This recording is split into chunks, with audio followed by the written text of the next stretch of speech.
आज एक नवीन सामाजिक आणि राजकीय प्रवासाची सुरुवात पवित्र काशी पोहरादेवीपासून होत आहे।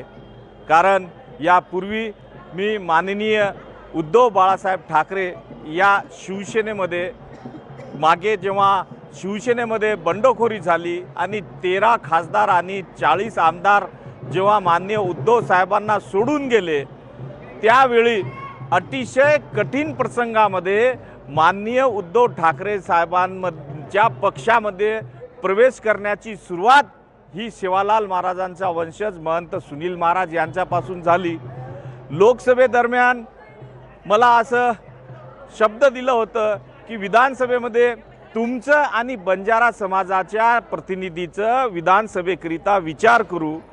तसेच भारतीय जनता पार्टीने सुद्धा लोकसभेपूर्वीच मला निमंत्रण दिलं होतं, पण माननीय उद्धव ठाकरे साहेब यांच्यावर विश्वास असल्यामुळे समाजाला न्याय देतील, समाजाच्या उमेदवारांना ते प्रतिनिधित्व देतील किंवा उमेदवारी देतील या उद्देशाने विधानसभेपर्यंत मी शिवसेनेमध्ये होतो। परंतु शिवसेनेने माझंच नाही तर संपूर्ण बंजारा समाजाचा भ्रमनिरास केला।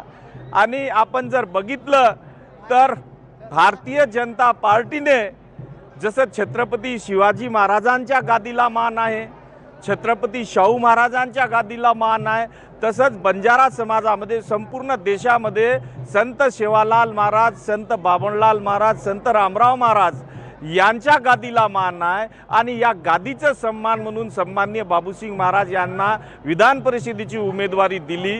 आणि बंजारा समाजाचे जे प्रश्न आहे, गोर बंजारा टांडा लबाना टांडा समृद्धी योजना, क्रिमिलेअरचा विषय, गोर बंजारा कल्याण बोर्ड, गोर बंजारा साहित्य अकादमी, बंजारा समाजाचे जे महत्त्वाचे विषय आहे, हे सगळ्या विषयावर भारतीय जनता पार्टीने बंजारा समाजाला न्याय दिला। आणि माझ्या प्रवेशासाठी माननीय देवेंद्र फडणवीस साहेबांनी जेव्हा निमंत्रण दिलं, देवेंद्र फडणवीस साहेबांशी जेव्हा चर्चा केली, मी फडणवीस साहेबांना विनंती केली की माझ्या प्रवेशासाठी आपण पोहरादेवीला यावं।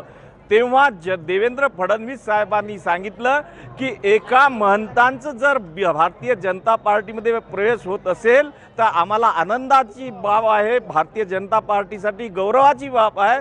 एका महंतांचं प्रवेश एका महंतांच्याच हस्ते व्हावं म्हणून माननीय देवेंद्रजी फडणवीस साहेब